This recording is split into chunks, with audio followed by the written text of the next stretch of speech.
예, 지난 시간에 이어서 프로세스 매니지먼트에 대해서 말씀을 드리겠습니다.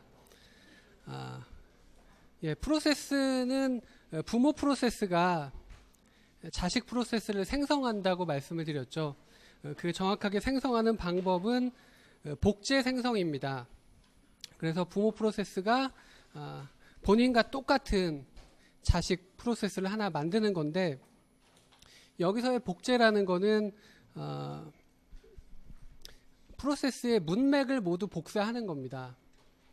그래서 메모리, 즉 그 주소 공간이죠. 부모 프로세스의 주소 공간인 코드 데이터 스택을 그대로 복사해서 자식 프로세스를 하나 만들고, 그 다음에 그 부모 프로세스의 CPU 문맥이죠. CPU에서 지금 인스트럭션을 어디까지 수행했는가, 그거를 나타내는 레지스터가 뭐였죠?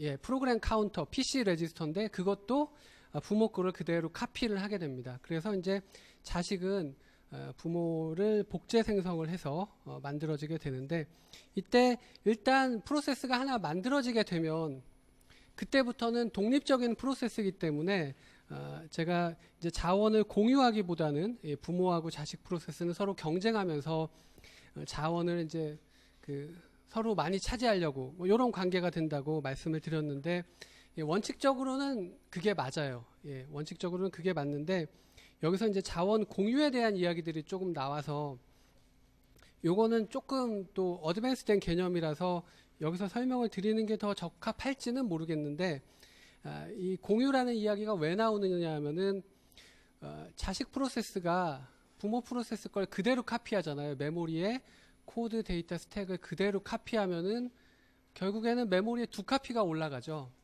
그럼 메모리 낭비가 되는 겁니다. 어떻게 보면. 그러니까 원래 그 부모하고 자식이 내용이 똑같다고 하면, 우리가 전 시간에 그 스레드에서도 그랬지만, 일단 똑같은 내용을 만든다고 하면 당장 카피를 할 필요는 없을 거예요. 그래서 리눅스나 일부 모델에서는 모든 거를 부모 거 카피하는 게 아니고 가능한 공유할 수 있는 거는 일단 공유해 봅니다. 그래서 부모 프로세스를 카피해서 코드 데이터 스택이 만들어지는 게, 즉 그 주소 공간이 만들어지는 게 원칙이지만, 리눅스나 좀 더 효율적인 그런 그 운영 체제에서는 일단 카피하지 않고 자식이 부모의 그 주소 공간을 공유하고 있어요.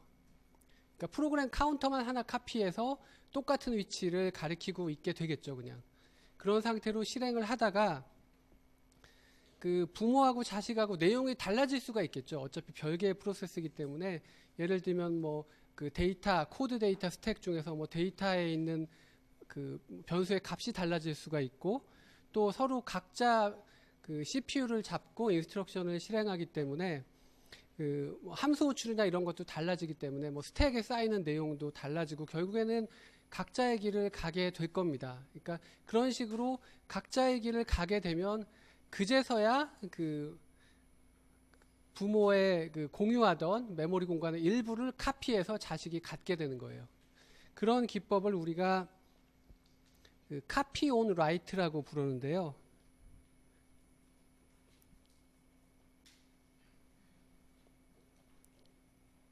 카피 온 라이트 해가지고 줄임말로 카우라고 그렇게 부릅니다. 카피 온 라이트 기법. 이 학부 운영 체제에서는 사실 카피 온 라이트에 대한 이야기가 많이 나오지는 않지만, 사실 운영 체제나 메모리 관리나 또는 파일 시스템이나 이런 데서 카피 온 라이트라는 이야기가 굉장히 많이 나오는데, 이게 뭐냐면은 라이트가 발생했을 때 그때 카피를 하겠다, 이런 이야기입니다. 카피 온 라이트라는 거는 라이트가 발생하기 전까지는, 라이트가 발생한다는 거는 일단 원래 있던 내용을 바꾸는 거예요. 그러니까 내용이 바뀔 때 그거를 카피해서 새로운 걸 만들고, 그 이전까지는 그냥 그러니까 요 내용에서 말씀드리자면 그냥 부모 거를 그대로 공유하고 있는 겁니다.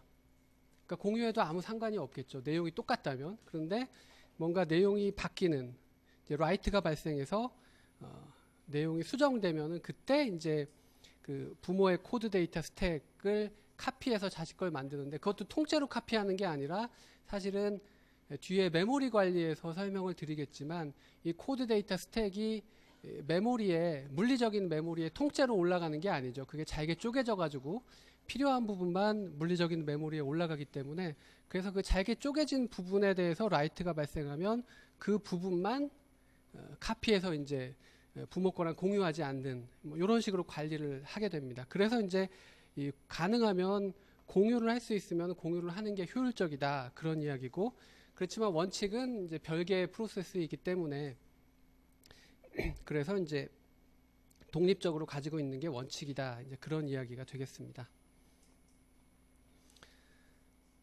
예, 그래서 이 부모 프로세스가 자식 프로세스를 복제 생성하게 되는데 이제 프로세스를 만든다는 거는 이게 보통 일이 아니기 때문에 이 사용자 프로세스인 이 부모 프로세스가 직접 하는 것이 아니라 운영체제한테 자식 프로세스를 만들어 달라고 요청을 한다고 그랬죠. 바로 시스템 콜을 통해서 요청을 하게 되는데 이렇게 새로운 프로세스를 만드는 시스템 콜이 바로 이 포크 시스템 콜이라는 것입니다. 예, 그렇게 되면 일단 그 부모에 있는 거를 카피하게 되니까 이 컴퓨터 안에 존재하는 모든 프로세스는 똑같은 프로세스들만 존재하겠죠. 그런데 그렇지 않고 여러분들 보시면 뭐 다양한 프로그램들이 돌아가고 있듯이 그거는 뭐냐면 일단 복제 생성을 한 다음에 그 다음에 필요할 경우에는 이제 새로운 프로그램을 이제 덮어 씌울 수가 있는 겁니다. 그게 이제 이그젝 시스템 콜이라는 것인데요. 그래서 보통은 프로세스의 그 생성이 2단계를 거치는 거죠. 일단 복제해 놓고 그 다음에 이제 새로운 걸 덮어 씌우는.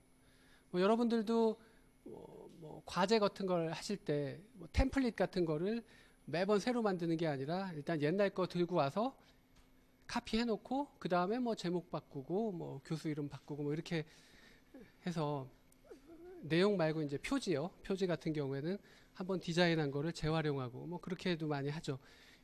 하여튼 뭔가 기존에 뭐가 있으면은 작업이 더 편하니까 이 프로세스의 세계에도 그런 식으로 일단 복제 생성을 한 다음에 뭔가 이제 필요한 것만 덮어 씌우는 이런 방식을 채택하고 있습니다. 그래서 오늘은 이 포크하고 이그젝 시스템 콜의 실제 코드, 포크라는 시스템 콜 내부 코드가 아니라 이 포크 내부 코드는 운영체제의 코드일 텐데 그 부분을 우리가 살펴보지는 않을 것이고요. 이 포크를 사용해서 사용자 프로그램이 그 프로세스를 만드는 그런 코드를 보여드릴까 합니다.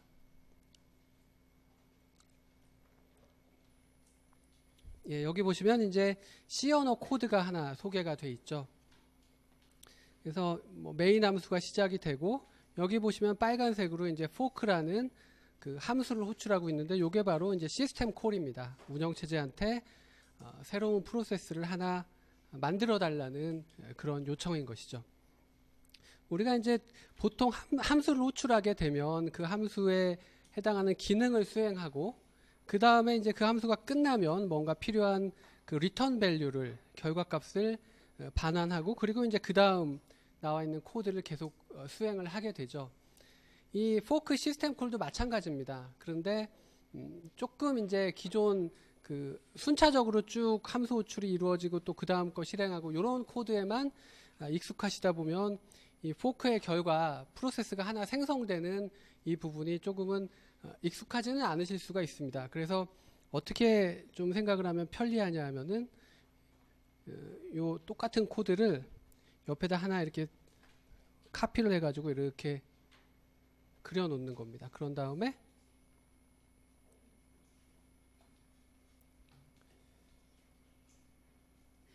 그런 다음에 일단은 처음에는 이 프로그램 하나입니다. 이 부모 프로세스겠죠. 근데 아직 자식을 안 낳았으니까 그냥 하나의 프로세스입니다. 그래서 위에서부터 쭉 실행을 하다가 포크를 만나면 새로운 프로세스를 하나 만들게 되죠. 그래서 이제 이쪽에 자식 프로세스가 하나 생기게 되는 겁니다. 그리고 이 함수 실행이 끝났으면 부모 프로세스는 아무 일이 없다는 듯이 그 아래쪽에 코드를 계속 실행을 하게 되고 자식 프로세스는 이제 새로운 게 만들어졌습니다. 그러면 이 친구는 이제 새로운 프로세스가 되는 건데 이 새로운 프로세스가 되고 나서 메인 함수의 시작 부분부터 실행을 하는 것이 아니라 이 포크를 실행한 그 이후 시점부터 자식 프로세스는 실행을 하게 됩니다. 제가 처음에 이 프로세스의 그 포크를 통한 복제 생성은 이 부모 프로세스의 그 문맥을 컨텍스트를 그대로 복사한다고 말씀을 드렸죠. 그러니까 부모 입장에서는 프로그램 카운터가 지금 여기를 가리키고 있었을 겁니다. 포크라는 거를 실행을 했고 그 포크가 끝난 시점에 이제 문맥이 이르렀죠. 그럼 자식도 그대로 카피를 하니까 메인 함수의 맨 위에부터 실행하는 것이 아니라 방금 전에 내가 포크를 했구나. 이게 지가 포크를 한 게 아니고 부모가 포크를 해서 자기는 만들어진 거지만 내가 방금 전에 포크라는 코드까지 실행을 했구나 라는 기억을 가지고 이제 그 다음 코드 부분을 실행을 하게 되는 겁니다. 예전에 이제 제가 이 포크에 대한 설명을 드리고 나서 그 학생들 질문 중에서 이 부모 프로세스가 포크를 하면 새로운 자식이 만들어지고 그럼 자식이 또 여기서부터 실행하니까 또 포크를 하고 그러면 또 그 새로운 자식이 만들어져서 또 포크를 하고 그러면은 포크를 한 번 하면은 포크가 무한히 일어나겠네요. 뭐 이런 식의 질문을 했던 적이 있는데 좋은 질문입니다. 그런 질문을 통해서 그 이 포크의 원리를 정확하게 알 수가 있는 것인데 그 포크를 하게 되면은 포크가 이루어진 그 다음 시점부터 자식 프로세스가 실행을 하게 되는데 그 이유는 부모 프로세스의 컨텍스트를 복제하기 때문에 정확히는 그 프로그램 카운터를 복제해서 이 부분을 실행해야 된다는 것을 이제 자식이 그 알기 때문에 그래서 이제 그 메인 함수의 시작 부분부터 실행이 되는 것이 아니다. 그거를 좀 정확하게 이해를 하셔야겠습니다.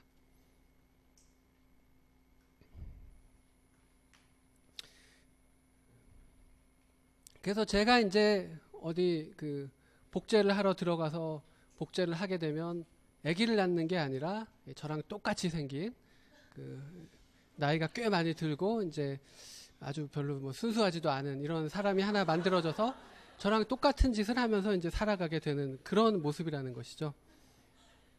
근데 이게 한 가지 문제가 있는데 뭐냐면은 복제를 해놨더니 그 친구가 지가 복제본이 아니고 원본이라고 주장을 하는 거죠. 왜냐하면 이 친구도 똑같은 코드를 가지고 있으면서 포크의 다음 부분부터 실행을 하기 때문에 자기가 복제본이 아니라 원본이라 이거예요. 그래서 저를 이쪽에 있는 그 부모 프로세스를 복제본 취급을 하는 거죠. 그렇게 되면 이제 아주 상당히 혼란스러운 그런 상황이 생기게 되는데 뭐 그게 하나 문제가 되겠고요.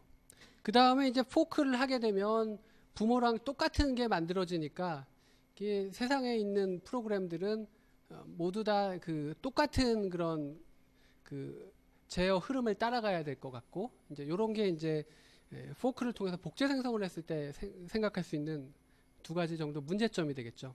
근데 그런 문제를 막기 위해서 이 복제를 할 때는 이 포크라는 시스템 콜을 해서 운영체제가 복제본을 만들어주게 되면 자식하고 부모를 구분을 해줍니다.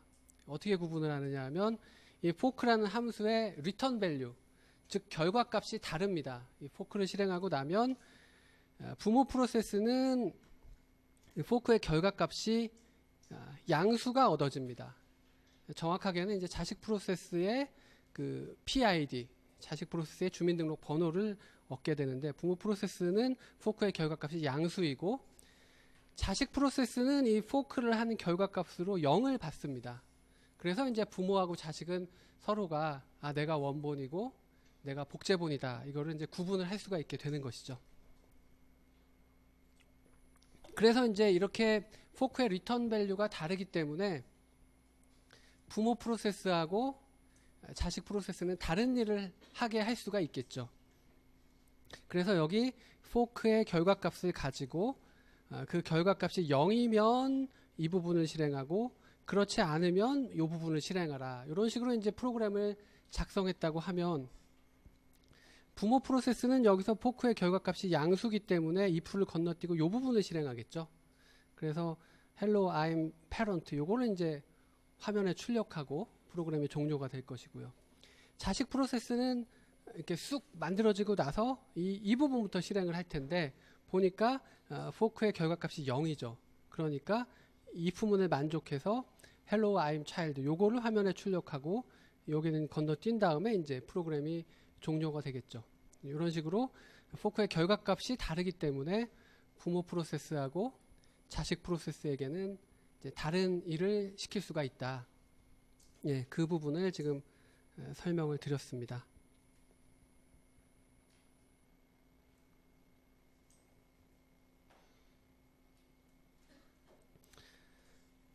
그 다음에 여기는 이제 표시가 되어 있지 않지만 만약에 이 코드 윗부분에 뭐 printf라는 뭐 예를 들면 다른 코드가 이렇게 포함이 되어 있다고 한번 해보죠. 예, 이런 식으로 printf가 들어가 있다고 하면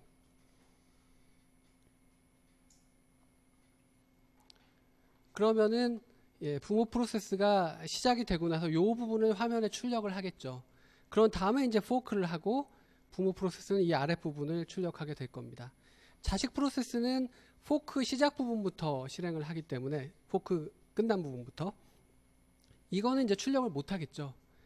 본인이 그 프로그램 카운터가 여기를 가리키고 있기 때문에 나는 과거에 이런 걸 다 실행했을 거야 라는 기억을 가지고 있지만 실제로 실행한 건 아니죠. 부모가 실행한 거고 본인은 그냥 여기부터 실행을 하기 때문에 자식 프로세스는 요 printf 부분을 실행하지 못하고 포크 이후 부분인 요 printf만 실행을 하고 빠져나가게 될 겁니다. 이런 식으로 포크를 하게 되면 기존의 함수 호출과 비슷하지만 포크를 하는 순간에 새로운 프로세스가 하나 만들어진다. 그래서 이렇게 그 여러분들이 제어를 따라가실 때 이렇게 두 개를 만들어 놓고 따라가시는 게 조금 더 이해가 쉽습니다. 예, 포크의 결과값이 다르기 때문에 세상에 있는 모든 프로세스가 같은 일을 해야 되는 건 아닐 겁니다. 여기서 부모는 요 일을 하고 자식은 이 일을 하고 이게 가능한데 예, 그렇지만 이건 하나의 프로그램이죠. 하나의 그 실행 파일을 실행시켜서 이 똑같은 그 주소 공간을 가진 두 개의 프로세스입니다. 그래서 이렇게 되면은 이제 어쨌든 세상에 같은 그 코드를 가지는 실제로 이제 제어 흐름에서는 이제 다른 브랜치로 나아갈 수는 있지만 같은 흐름을 가지는 그 코드를 가지는 이런 프로그램들만 존재할 텐데 실제로는 이제 그렇지가 않고 다른 프로그램들을 실행시킬 수가 있어야겠죠. 예, 그래서 존재하는 시스템 콜이 바로 이그젝 시스템 콜이라는 것입니다. 이 이그젝 시스템 콜은 어떤 프로그램을 완전히 새로운 프로세스로 태어나게 하는 그런 역할을 해줍니다.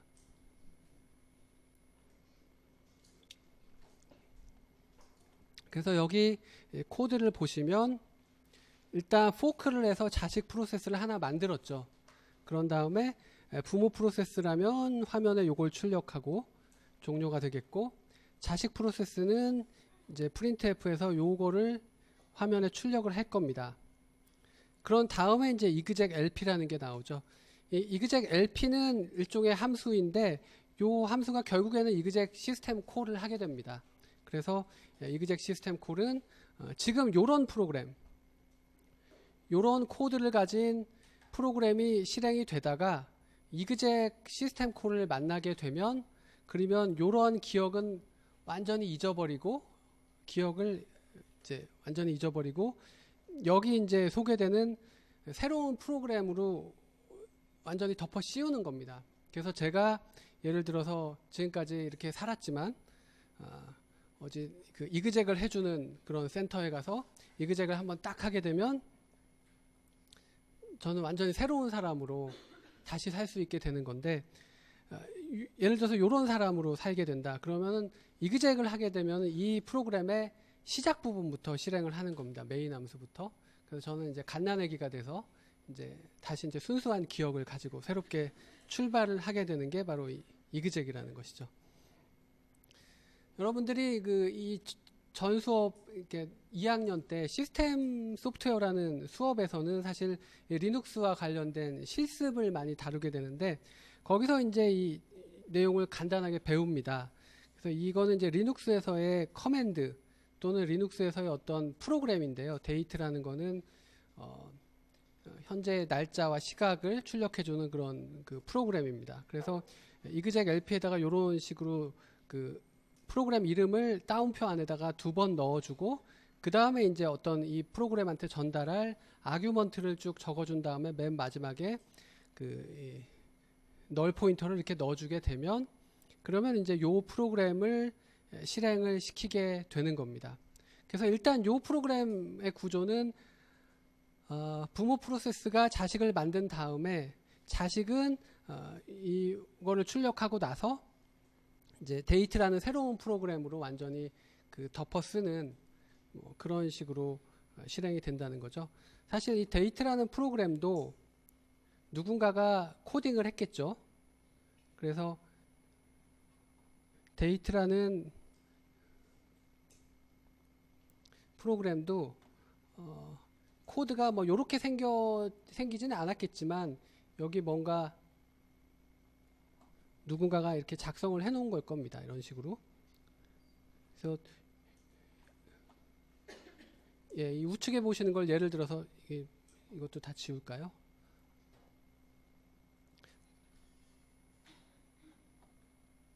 예를 들어서 이 우측에 보시는 게 이 데이트라는 프로그램의 코드다.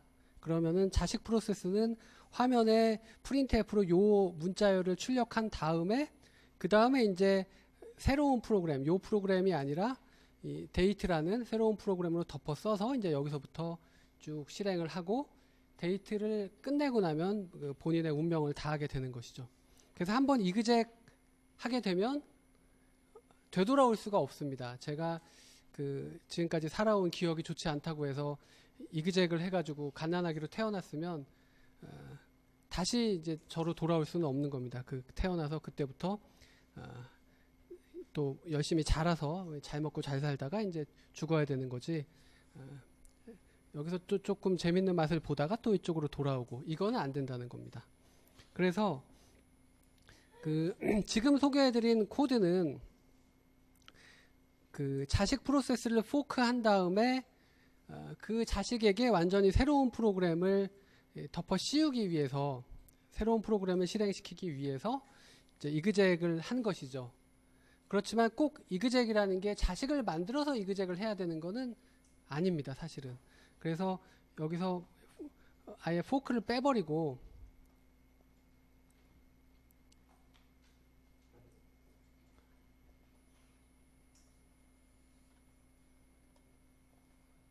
뭐 이런 식으로 프로그래밍을 할 수도 있어요.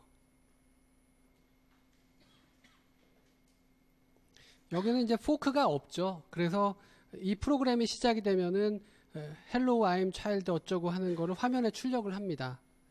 그런 다음에 이제 이그젝을 했기 때문에 이 프로그램을 완전히 잊어버리고 이 데이트라는 새로운 프로그램으로 덮어 써서 이제 그 데이트라는 프로그램의 메인 함수 시작 시점부터 끝까지 실행을 하게 될 겁니다. 그렇게 되기 때문에 이 이그젝 이후에 나와 있는 요 코드는 실행이 불가능합니다. 왜냐하면 이미 이 친구는 새로운 프로그램을 덮어 써버렸으니까. 그래서 이그젝 이후에 나오는 요 코드는 영원히 실행이 안 되는 그런 코드라는 것이죠. 절대로 이제 되돌아올 수는 없는 그런 상황이 되겠습니다.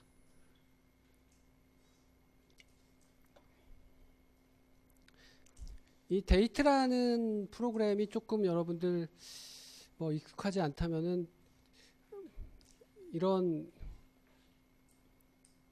이제 printf 해가지고 그냥 뭐 예를 들어 1을 출력하고 제가 이제 자주 예제로 내드리는 것인데요. 여기서 그 프로그램 중에서 에코라는 그런 프로그램이 있습니다. 에코 커맨드라고도 하고 리눅스에서 그거는 뭐냐 하면 이 뒤에 나오는 그 아규먼트를 그냥 그대로 화면에 출력해 주는 겁니다. 사실 printf 그러니까 그 C 언어에서 printf라는 문장하고 뭐 유사하다고 생각하시면 되는데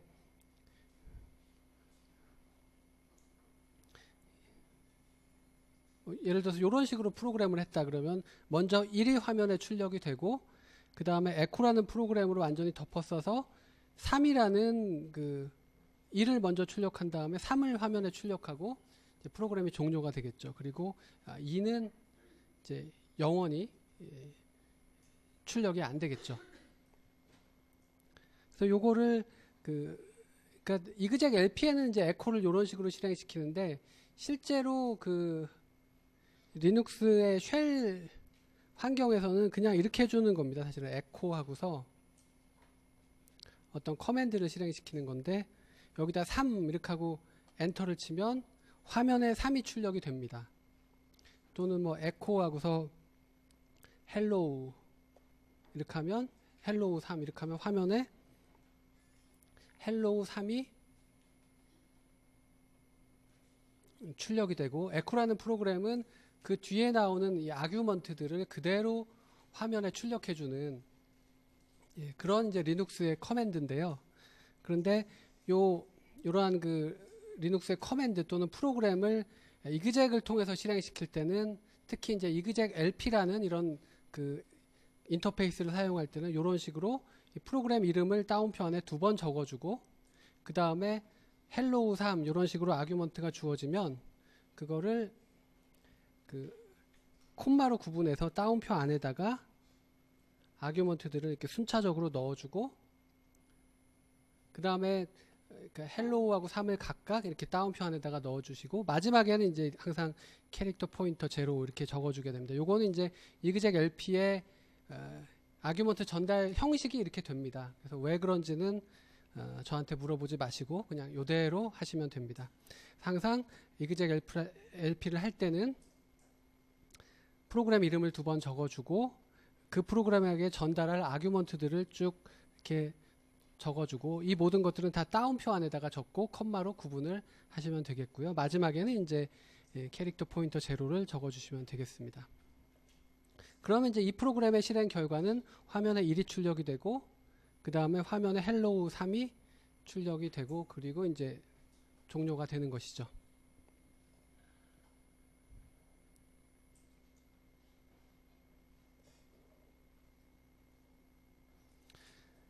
예, 이렇게 해서 이제 포크하고 이그젝 이렇게 2가지 시스템 콜에 대해서 말씀을 드렸고요. 그 다음에 이 프로세스의 생성이나 실행, 종료하고 관련된 시스템 콜을 이제 쭉 이렇게 4가지를 설명드릴 텐데, 포크, 이그젝을 설명드렸고, 세 번째로 웨이트 시스템 콜에 대해서 설명을 드릴 겁니다.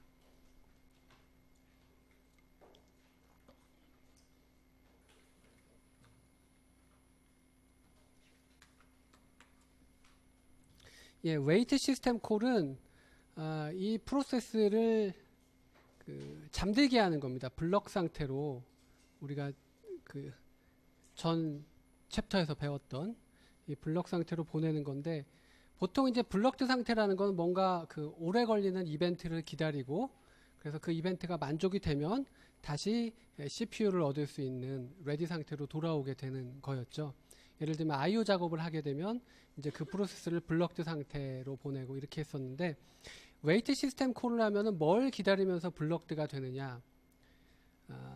보통 이제 웨이트 시스템 콜은 자식 프로세스를 만든 다음에 이제 웨이트 시스템 콜을 하게 되는데요. 그렇게 되면 자식 프로세스가 종료되기를 기다리면서 블럭드 상태가 되는 겁니다. 그랬다가 이제 자식 프로세스가 종료되면, 그러면 이 부모 프로세스가 블럭드에서 레디 상태로 바뀌어서 CPU를 얻을 수 있게 그렇게 되는 것이죠. 이건 뭐 또 다른 그림으로 앞에 뭐 똑같은 얘기를 다시 그려놓은 건데, 부모 프로세스의 그 주소 공간이죠. 코드, 데이터, 스택 이런 걸로 구성이 돼 있고, 이제 포크 시스템 콜을 하게 되면 그러면 이제 자식 프로세스도 이렇게 주소 공간이 만들어지게 될 겁니다. 이렇게 해서 이제 2개의 프로그램이 실행이 될 텐데, 이 코드를 이런 식으로 작성을 한 겁니다. 포크를 한 다음에 포크의 결과값이 0이면 그러면 이제 여기는 자식 프로세스를 위한 이 친구를 위한 코드가 있을 거고요. 그 다음에 그렇지 않으면, 즉 포크의 결과값이 0이 아닌 경우, 즉 부모 프로세스라면 이 부분을 실행을 하겠죠. 근데 부모 프로세스가 실행하는 이 코드에다가 웨이트 시스템 콜을 넣어주게 되면, 그러면 어떻게 되느냐 하면 이 부모 프로세스는 잠들게 됩니다. 블럭드 상태가 돼서 CPU를 얻지 못하고 그냥 기다리게 된다는 것이죠. 언제까지 기다리느냐?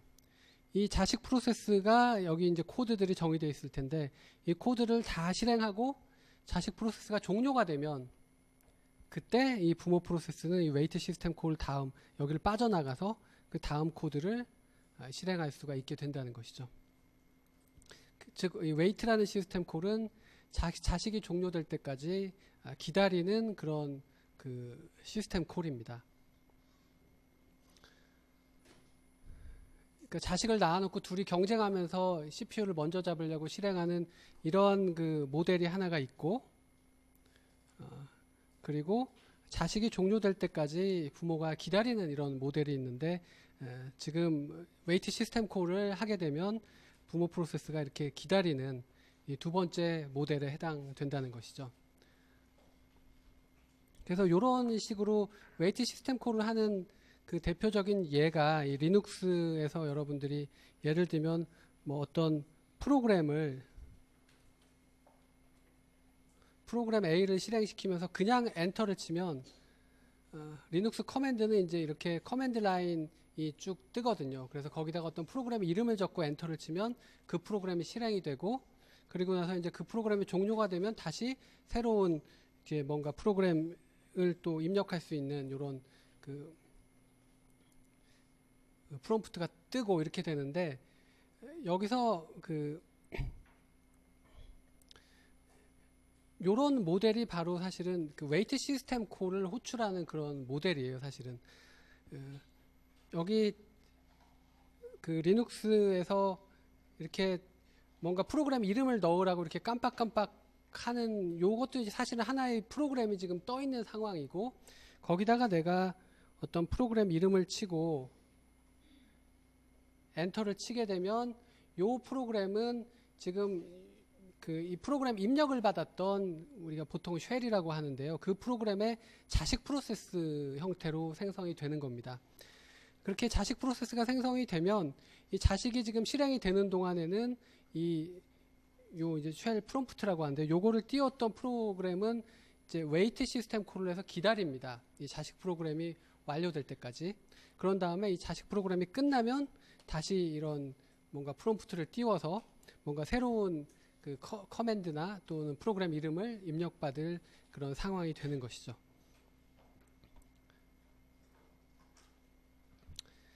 예, 그래서 이 부모와 자식이 병렬적으로 실행되는 그런 경우도 있지만, 자식 프로세스를 낳아놓고 이제 그 자식이 일을 다 수행하고 종료될 때까지 부모 프로세스가 기다리는 뭐 이런 식의 프로그램 실행 모델도 있다라는 것을 알아두시면 되겠고요.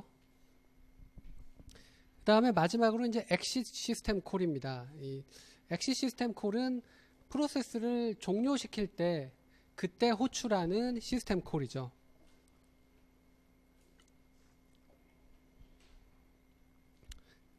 그래서 앞에 뭐 이런 코드가 있지만 여기다가 여러분들이 뭐 예를 들어서 엑시트 시스템 콜을 해버리면, 이렇게 해버리면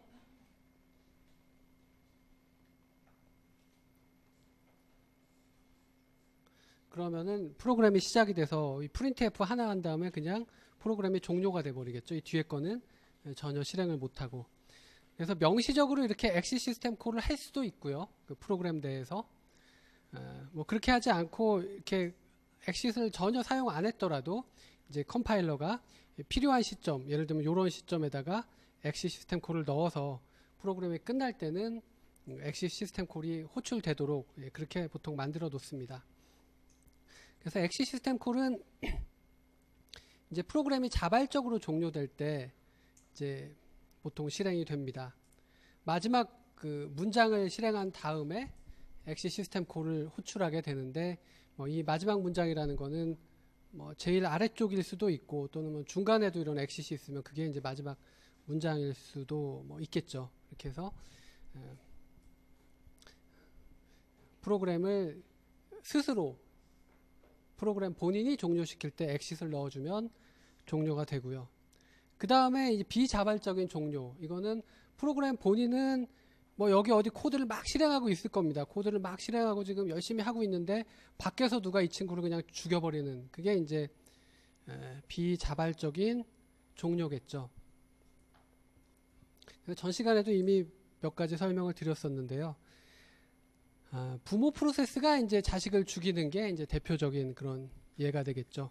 어떤 그 한계치를 넘어선 자원을 요청했거나 또는 자식 프로세스한테 뭔가 그 일을 시켰는데 그 더 이상 시킬 일이 없다거나 이럴 때 이제 자식 프로세스를 강제로 종료시키는 그런 경우가 있겠고요. 그 다음에 이제 사람이 키보드로 그 컨트롤 C 같은 거를 누르면 보통 그 프로그램이 강제 종료가 되죠. 뭐 이런 상황에서는 여기 가입표 있는 요걸 누르면은 이제 그게 소위 그 강제 종료에 해당하는 이 두 번째 나와 있는 요 부류에 속하겠죠. 또는 이제 kill이라는 그런 커맨드를 사용해서 프로세스를 또 강제적으로 죽일 수도 있고, 이렇게 해서 이제 비자발적으로 종료가 되는 경우가 있습니다. 그러니까 외부에서 종료시키는 게 비자발적인 종료인데, 부모 프로세스가 종료시키거나 또는 뭐 사람이 종료시키거나 뭐 이런 경우겠죠.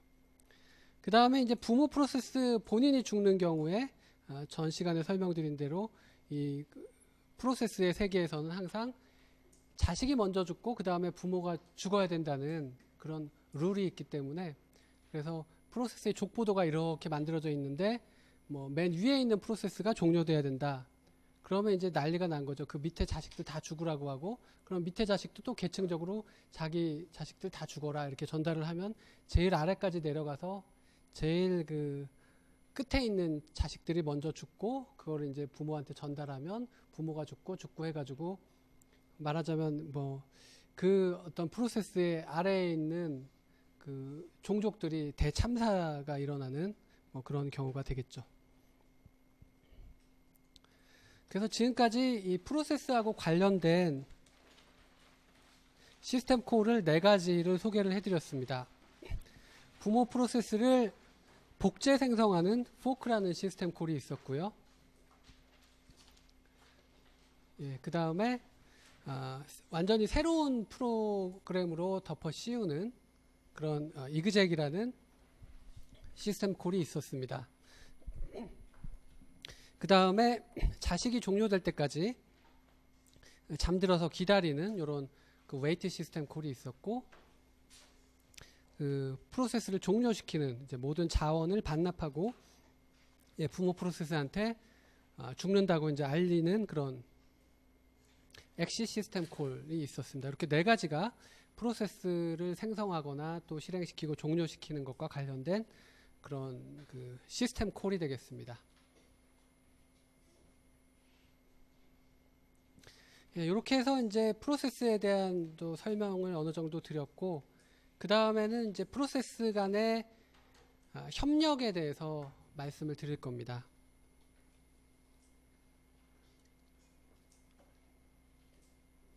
예, 원칙적으로 프로세스는 대단히 독립적입니다. 자식을 하나 낳아놓으면 그때부터는 그 자기 먹고 살 거는 스스로 챙기죠. 그 뭐 코드, 데이터, 스택 직접 본인 거 만들고 메모리를 좀 더 얻어서 이제 뭐 CPU도 좀 많이 얻으려고 하면서 서로 경쟁하면서 실행하는 그런 독립적인 프로세스이기 때문에 프로세스의 세계에서는 원칙적으로 하나의 프로세스가 다른 프로세스의 수행에 영향을 미치지는 못합니다. 물론 이제 부모가 자식을 죽이는 그런 경우는 이제 있긴 하지만, 원칙적으로 서로 뭔가 상부상조하면서 데이터를 주고받으면서 뭐 실행을 하고 그렇지는 않은데요. 근데 경우에 따라서는 이 프로세스들이 서로 협력을 해야지만 더 효율적으로 실행이 되는 경우가 있을 겁니다. 그 프로세스의 협력이라는 거는 서로 뭔가 그 정보를 주고받으면서 실행을 하는 건데요. 그래서 이 컴퓨터의 프로세스 세계에서는 프로세스 간에 서로 정보를 주고받는 그런 협력 메커니즘이 존재합니다. 그걸 우리가 인터 프로세스 커뮤니케이션이다 이렇게 부릅니다. IPC라고 이제 줄여서 그렇게 부르는데요. 프로세스 간에 뭔가 정보를 주고받을 수 있는 방법을 IPC라고 부르고, IPC에는 크게 2가지 방법이 있습니다. 쉐어드 메모리하고 메시지 패싱이라는 게 그 2가지 방법인데요. 먼저 이 메시지 패싱은 프로세스 A가 프로세스 B한테 뭔가 메시지를 전달하고, 그럼 그걸 듣고 그 영향을 받아서 프로세스 B가 또 실행이 되고, 또 프로세스 B가 실행되다가 또 필요하면 프로세스 A한테 메시지를 전달하고, 이런 게 이제 메시지 패싱이죠. 우리가 쉽게 생각할 수 있는 건데, 근데 프로세스는 원체 독립적이에요. 자기 메모리 주소 공간만 볼 수 있고, 또 내가 다른 프로세스한테 뭔가 메시지를 전달할 수 있는 방법도 사실은 원칙적으로는 없어요. 프로세스끼리 직접 전달할 방법은 없고, 어떤 방법으로 메시지를 전달하느냐 하면 커널을 통해서 메시지를 전달합니다. 그러니까 중간에 커널이 뭔가 그 메신저 역할을 해주는 그런 경우가 되겠죠. 그래서 이 메시지 패싱은 원칙적으로 이 프로세스들 사이에는 공유 변수가 있는 것도 아니고, 각자 자기 주소 공간에 있는 자기 코드만 실행을 하고 자기 데이터만 뭔가 값을 바꾸고 이게 가능하기 때문에 이제 다른 프로세스한테 정보를 전달할 때는 메시지를 보낸다는 거죠. 근데 메시지도 직접 보낼 수가 없고 운영체제 커널을 통해서 메시지를 전달을 하게 되는 것인데요. 이 메시지 패싱하는 방법은 또 두 가지 방법으로 나눌 수가 있습니다. 그 상대 그 메시지를 받아볼 프로세스 이름을 명시하느냐 명시하지 않느냐에 따라서 이 다이렉트 커뮤니케이션 직접 통신하는 방법과 인다이렉트 커뮤니케이션 간접 통신하는 방법으로 나눌 수가 있습니다. 이렇게 두 가지로 나누지만 어쨌든 이 메시지를 전달하려면 운영체제 커널을 통해서 전달할 수 있다는 것은 똑같아요. 이 두 가지가 다 프로세스 대 프로세스로 사용자 프로세스끼리 뭔가를 전달하는 건 불가능하기 때문에 항상 중간에 운영체제 커널이 들어가 있어야 되는 겁니다. 그런데 다만 그 인터페이스 측면에서 이 다이렉트 커뮤니케이션인 경우에는 이 메시지를 전달하는 프로세스가 전달한다고 하고서 그 메시지 내용이 여기 있고 메시지를 누구한테 전달할지 이렇게 프로세스를 명시하는 직접 명시하는 것이 바로 다이렉트 커뮤니케이션이죠. 나는 Q한테 이런 메시지를 전달하겠다. 그러면 이제 프로세스 Q는 P로부터 메시지를 전달받는 것이죠. 뭐 이렇지만 이제 직접 전달받는 게 아니라 지금 설명드렸듯이 메시지를 전달할 때는 항상 커널을 통해서 이 메시지를 커널이 받아서 다른 프로세스한테 넘겨주는다. 요거는 이제 이 다이렉트 커뮤니케이션도 그렇게 해야 되는 것이고요. 그 다음에 인다이렉트 커뮤니케이션은 이 메시지를 보내는 측에서 누가 받아볼지를 명시하는 게 아니라 그냥 이 우체통에다가 메일박스, 이것도 뭐 커널에 당연히 존재하겠죠. 그 메일박스에다가 메시지를 집어넣습니다. 요 메일박스에 나는 요런 메시지를 집어넣는다. 그러면 누가 꺼내볼지는 명시를 안 했죠. 그래서 만약에 꺼내볼 수 있는 대상이 혼자밖에 없다면 뭐 이 친구가 당연히 꺼내보게 될 텐데, 이렇게 인다이렉트 커뮤니케이션을 하게 되면 뭐 경우에 따라서는 이 메시지를 집어넣으면서 꼭 이 친구한테 전달하는 게 아니라 아무나 그냥 문어발식으로 나를 좋아하면 뭐 아무나 꺼내가라 뭐 이런 식으로 할 수도 있다는 거죠. 그래서 다이렉트 커뮤니케이션하고 인다이렉트 커뮤니케이션 뭐 둘 다 커널을 통해서 메시지를 전달하지만 그 메시지를 받아볼 그 프로세스를 명시하느냐 아니면 메일박스에다가 메시지를 집어넣느냐, 뭐 요게 이제 그 두 가지 방법의 차이가 되겠습니다. 그래서 프로세스 간의 어떤 그 정보를 그 전달할 수 있는 방법으로 메시지 패싱을 소개해 드렸고, 또 다른 하나의 방법이 바로 쉐어드 메모리라는 방법이 되겠습니다. 원칙적으로 프로세스들은 이 독자적인 주소 공간을 가지고 있기 때문에 코드 데이터 스택을 각자 가지고 있어서 자기 주소 공간만 이제 볼 수 있는데, 그런데 이 쉐어드 메모리라는 거는 그럼에도 불구하고 일부 주소 공간을 갖다가 두 프로세스가 공유하는 그런 방법이 바로 쉐어드 메모리입니다. 여기 보시면 이제 쉐어드 메모리를 그림으로 그려놓은 것인데, 요거는 물리적인 메모리겠죠. 물리적인 메모리의 제일 아랫부분에 운영체제 커널이 올라가 있고, 이쪽에 이제 프로세스 A가 올라가 있고, 여기 이제 프로세스 B가 올라가 있는데, 요 지역은 프로세스 A하고 프로세스 B가 공유하는 메모리 영역입니다.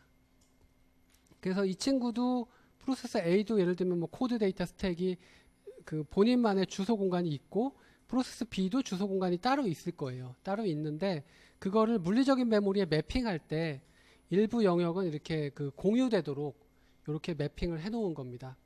이렇게 되면 프로세스 A가 여기다가 어떤 내용을 적으면 그러면 프로세스 B는 그게 이제 자신의 주소 공간에도 포함이 되어 있기 때문에 그 내용을 바로 전달받아서 볼 수가 있겠죠.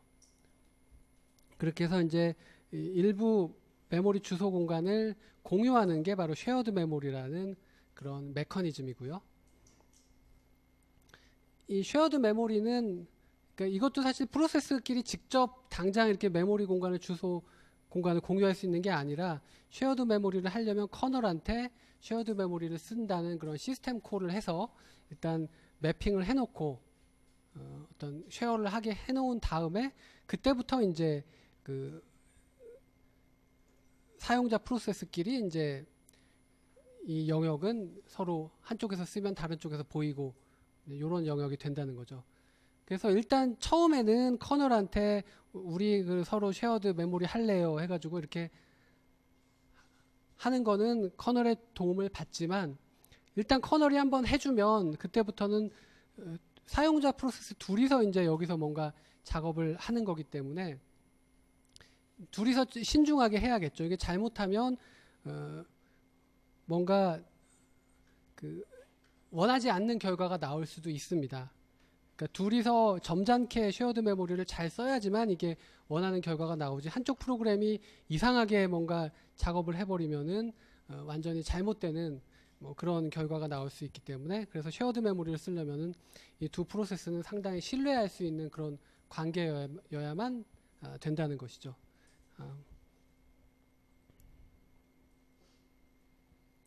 그래서 프로세스 간의 그 IPC를 할 수 있는 메시지 패싱과 쉐어드 메모리에 대해서 설명을 드렸고요. 그 다음에 이 스레드에 대해서 전 시간에 말씀드렸었는데 스레드는 사실 프로세스 하나 안에 CPU 수행 단위가 여러 개 있는 거죠. 그러니까 이거는 프로세스 간 협력은 아닙니다. 그렇지만 스레드들끼리는 공유하는 게 굉장히 쉽겠죠. 왜냐하면 주소 공간 자체를 이 스레드들끼리 완전히 공유하고 있기 때문에 사실 이런 식이 아니라 프로세스 하나가 있고 그 프로세스 하나의 주소 공간에 스레드 여럿이서 그냥 활동을 하는 것이기 때문에 뭐 스레드들끼리는 당연히 그 완전한 협력이 가능하겠죠. 서로 주소 공간 자체가 완전 공유되기 때문에. 그래서 이제 그 프로세스 간의 협력 말고 스레드 간의 협력도 여기 참고하시라고 적어 놓은 겁니다. 예, 이렇게 해서 이제 프로세스 간의 협력 메커니즘에 대해서 설명을 드렸습니다.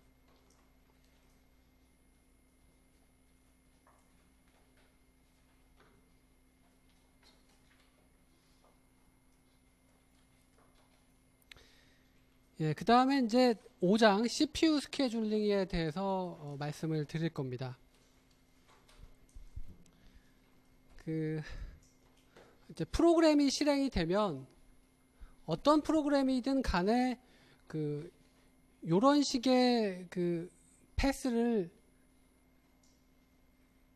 실행하면서 쭉 진행이 됩니다. 이게 뭐냐 하면은 여기 로드 스토어, 애드 스토어 이런 것들이 뭐냐 하면 CPU에서 지금 인스트럭션을 실행하는 그런 기계어들입니다. 그러니까 요거를 실행한다는 건 러닝 하는 거죠. CPU를 잡고 러닝을 하다가 또 중간에 오래 걸리는 작업 어떤 뭐 파일에서 어떤 내용을 읽어온다거나 이런 부분이 보통 프로그램 안에 포함이 됩니다. 그러면 파일에서 읽어오는 이런 I/O 작업은 오래 걸리는 작업이기 때문에 이 동안에는 이제 뭐 I/O를 하고 있겠죠. CPU를 놓고 그랬다가 또 I/O 작업이 끝나면 다시 그 레디 상태로 돌아와서 CPU를 얻어가지고 또 CPU에서 수행하는 인스트럭션들을 쭉 실행하고 그러다가 또 I/O 작업을 하게 되면 또 I/O를 하게 되고 다시 CPU를 쓰고 I/O를 쓰고 즉 뭐 프로그램에 따라서 약간은 차이가 있을 거예요. CPU만 쭉 쓰는 프로그램도 있을 거고 중간에 I/O가 많이 끼어드는 이런 프로그램도 있을 텐데 어쨌든 프로그램의 그 패스는 CPU만 연속적으로 쓰는 단계와 I/O를 하는 단계가 이렇게 번갈아 가면서 실행이 되는 겁니다. 이런 식으로 CPU만 그 연속적으로 쓰면서 인스트럭션을 실행하는 그런 일련의 단계를 우리가 CPU 버스트라고 부르고, 그 다음에 IO를 실행하고 있는 그런 단계를 우리가 IO 버스트라고 그렇게 부릅니다. 그래서 어떤 프로그램이든 프로그램이 실행된다는 것은 CPU 버스트와 IO 버스트를 반복하며 실행이 된다, 이렇게 말씀을 드릴 수가 있고, 단 프로그램의 종류에 따라서 이 CPU 버스트와 IO 버스트가 굉장히 빈번하게 있는 프로그램이 있고, 또 CPU 버스트만 아주 진득하게 나오다가 IO 버스트가 한번 나오고, 이런 프로그램도 있을 수가 있다는 것이죠. 주로 그 사람이 인터액션을 하는 프로그램이 이렇게 중간중간에 CPU, IO가 많이 끼어드는 그런 프로그램입니다. 왜냐하면 CPU에서 뭔가 작업을 하고 화면에 뭔가 출력해주고, 그 다음에 사람이 뭐 키보드 입력을 하고, 그러면 다시 또 CPU가 뭔가를 실행하고, 그 다음에 그 익스큐션이 됐으면 그 결과를 화면에 보여주고, 또 사람이 반응을 하고, 이런 그 인터액티브한 잡들이 이렇게 CPU 버스트와 IO 버스트가 자주 나오게 됩니다. 즉 IO가 중간에 자주 끼어든다, 이렇게 보시면 되죠. 그러니까 이제 CPU 버스트가 짧아지고 개수가 많아지고, IO 버스트도 마찬가지겠죠. 반면에 이 과학 계산용 프로그램, 예를 들면 뭐 1000 곱하기 1000 행렬을 곱셈을 한다, 이러면은 물론 처음에는 그 내용을 뭐 디스크에서 읽어올 수도 있겠습니다만은, 일단 읽어왔으면 메모리에서 변수를 가지고 이제 올려놓고 한참 곱셈 연산을 CPU에서 할 거예요. 그러면 그거는 굉장히 CPU만 오래 쓰는 그런 작업이거든요. 뭔가 유전자 염기 서열을 분석하는 프로그램이다. 굉장히 CPU 인텐시브한 그런 프로그램입니다. 중간에 사람의 인터액션이 끼어들지 않죠. 이렇게 오랫동안 그 CPU를 쓰고 나서 다 연산이 끝났으면 이제 결과를 화면에 한번 보여주거나 파일에다가 저장하거나 뭐 이렇게 되는 거죠.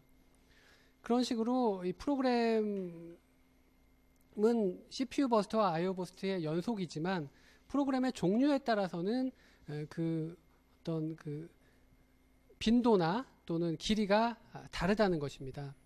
그래서 여기 보시면 컴퓨터 안에서 돌아가는 프로그램들의 CPU 버스트 타임을 그래프로 찍어 본 겁니다. 찍어 봤더니 여기 보시면 CPU 버스트를 지금 그려 놓은 것입니다. CPU 버스트가 아주 짧은 경우부터 CPU 버스트가 굉장히 긴 경우까지를 찍어 본 것인데요. 그 빈도가 어떤지를 봤더니 CPU 버스트가 아주 짧은, 그러니까 중간에 IO가 많이 끼어드는 그런 경우가 굉장히 많았다는 것이고, 또 CPU 버스트가 아주 긴, IO 작업 없이 CPU만 진득하게 쓰는 그런 경우는 굉장히 빈도가 낮았다는 겁니다. 그래서 이런 식으로 CPU를 짧게 쓰고 중간에 IO가 끼어드는 이런 종류의 작업을 우리가 IO 바운드 잡이다, 이렇게 부르고요. CPU만 아주 굉장히 오랫동안 쓰고 이제 그러는 프로그램을 우리가 CPU 바운드 잡이다, 이렇게 부른다는 겁니다. 그래서 컴퓨터 안에는 똑같은 종류의 프로그램들만 있는 게 아니라 CPU 바운드 잡도 있고 IO 바운드 잡도 있고, 이런 것들이 섞여 있습니다. 그렇기 때문에 이 챕터에서 배우는 CPU 스케줄링이라는 것이 필요한 것인데요. 여러분들이 이 그래프를 놓고 좀 해석을 한번 해보죠. 이걸로 우리가 뭘 해석할 수 있을까요?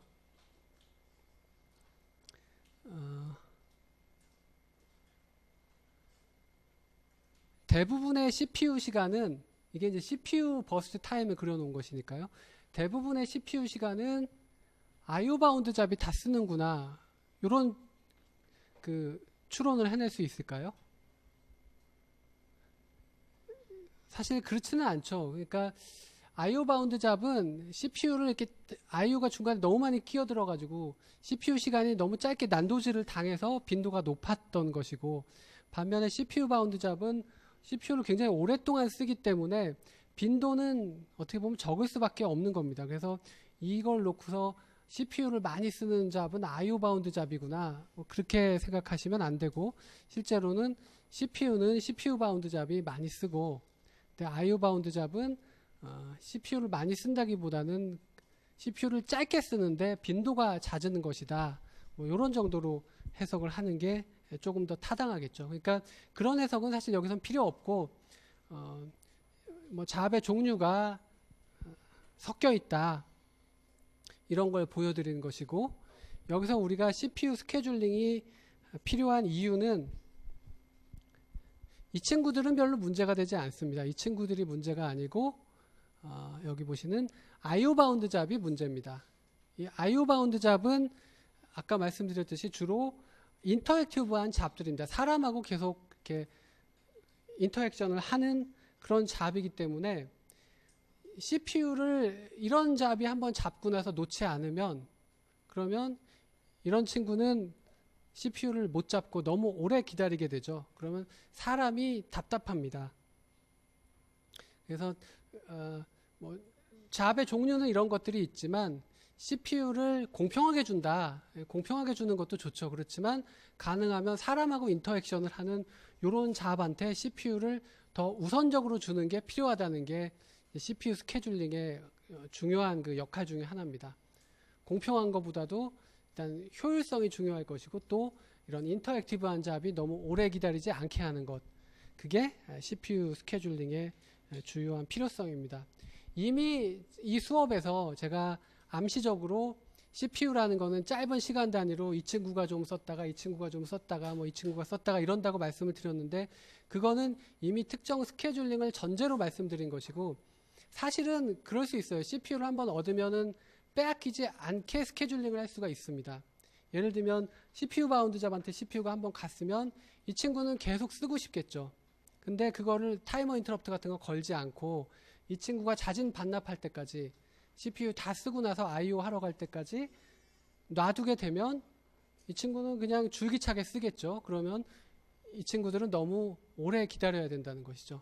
그래서 이제 그 CPU 스케줄링을 해야 될 필요가 있는데, 누구한테 우선해서 줄 것인가 하는 문제가 있고, 또 뒤에 이제 라운드 로빈에 기반한 스케줄링 설명을 드리면 언제 뺏을 것이냐, 얼만큼 시간을 주고 뺏을 것이냐, 이런 이슈들이 CPU 스케줄링의 주요한 이슈들입니다. 예, 방금 전에 말씀을 드렸듯이 이 IO 바운드 잡이라는 것은 주로 사람하고 인터액션을 하는 그런 잡인 거죠. 중간에 IO가 많이 끼어들기 때문에 CPU 버스트는 빈번하고 대신에 이제 굉장히 짧아지게 되겠죠. 반면에 CPU 바운드 잡은 중간에 IO가 없기 때문에 자연스럽게 CPU를 연속적으로 쓰는 시간이 길어지는 것이죠. 주로 이제 그 컴퓨팅 바운드 잡, 뭐 과학 계산 응용이라든지 뭐 그런 것들인데, CPU 버스트가 매우 길고 뭐 그렇지만 뭐 이렇게 빈번하지는 않은 이제 그런 경우가 되겠죠. 그래서 CPU 스케줄링이 필요한데,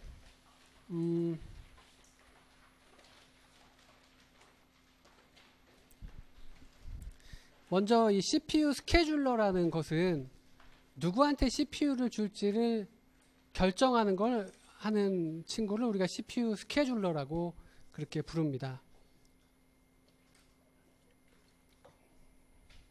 이 스케줄러라는 거는 이게 하드웨어인가요?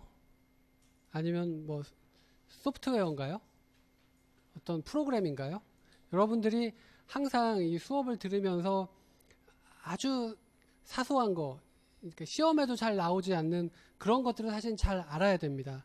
뭐냐면 이 CPU 스케줄러면 이런 CPU 스케줄링하는 하드웨어가 별도로 있는지, 또는 이런 걸 해주는 프로그램이 별도로 있는지, 뭐 그런 거를 더 유의하셔야 되는데, CPU 스케줄러라고 이렇게 이름을 지어놨으니까 마치 독립적인 그 하드웨어나 소프트웨어인 것 같지만, 사실은 운영체제 안에서 CPU 스케줄링을 하는 그런 코드가 있죠. 그 부분을 그냥 CPU 스케줄러다 이렇게 부르는 겁니다. 그 다음에 디스패처라는 것이 있는데요. 이것도 하드웨어도 아니고, 이런 것들이 다 운영체제에 있는 어떤 특정 기능을 하는 것들을 이런 식으로 부른다는 겁니다. CPU를 누구한테 줄지 결정하는 그런 그 운영체제 코드를 CPU 스케줄러라고 부른 것이고요. 디스패처는 CPU를 누구한테 줄지를 결정했으면 그 친구한테 CPU를 넘겨주는 역할을 하는 그런 운영체제 커널 코드가 디스패처입니다. 이거는 이제 누구한테 줄지 결정한 거고, 이건 실제로 CPU를 주는 과정이죠. CPU를 주려면 지금 방금 전에 CPU에서 돌아가던 프로그램의 컨텍스트를 세이브 해야겠고요. 그런 다음에 새로 이제 CPU를 넘겨주는 이 친구의 컨텍스트를 펼쳐놔야겠죠. CPU 안에다가 레지스터 값 세팅해 놓고 그런 다음에 이 친구한테 CPU를 넘겨둬야겠죠. 실제로 넘겨주는 과정을 담당하는 그런 코드가 되겠습니다.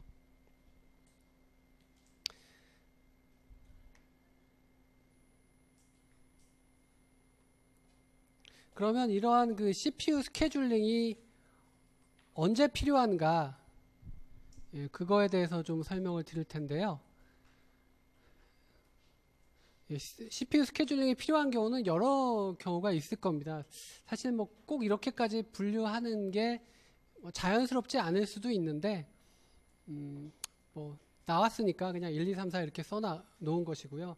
특별히 CPU 스케줄링이 필요한 경우를 다 대봐라 했을 때 여러분들이 1, 2, 3, 4를 말하셔야 되는 건 아닙니다. 그냥 이런 경우가 있겠구나 생각하시면 되는데, 먼저 CPU를 어떤 프로세스가 잡고 있다가 그 프로세스가 I/O 작업처럼 오래 걸리는 작업을 하러 간 경우죠. 즉, 뭐 자진해서 CPU를 내어놓는 거죠. 나는 더 이상 CPU를 가지고 있어봐야 일을 못한다. 그래서 이제 다른 프로세스한테 CPU가 넘어가야 되는 경우가 되겠고요. 두 번째는 나는 지금 CPU를 계속 쓰고 싶은데 이 친구한테 그냥 무한정 CPU를 줄 수는 없기 때문에 CPU를 빼앗는 거죠.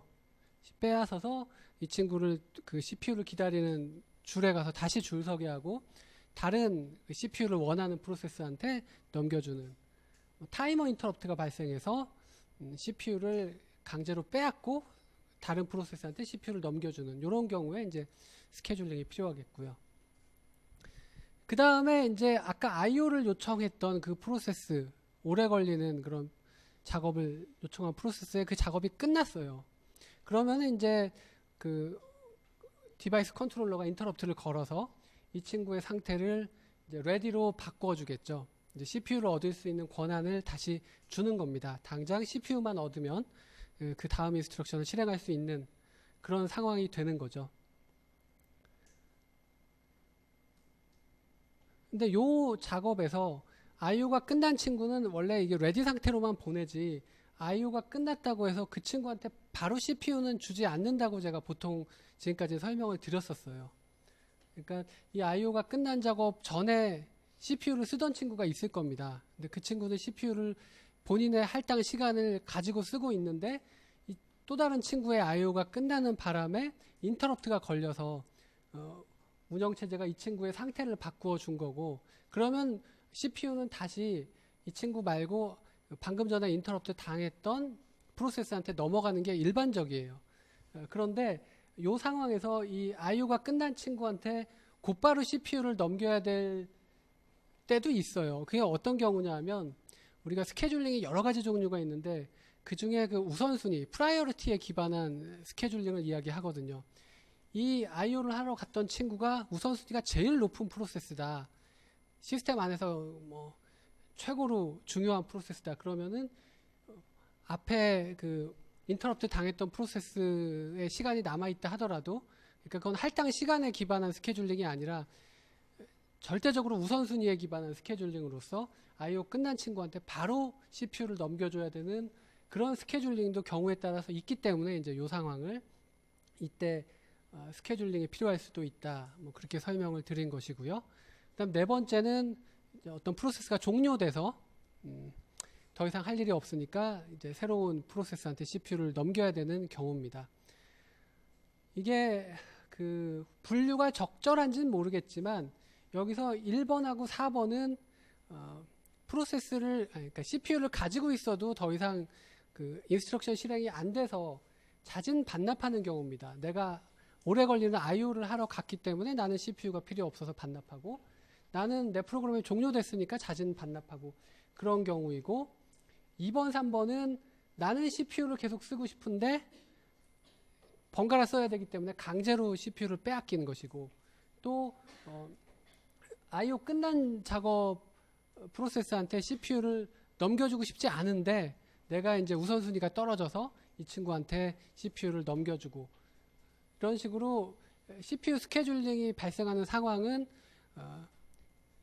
앞에 CPU를 가지고 있던 친구가 자진 반납을 해서 스케줄링이 필요한 경우가 있고, 그렇지 않고 강제로 빼앗아서 새로운 프로세스한테 CPU를 넘겨줘야 되는 경우가 있습니다.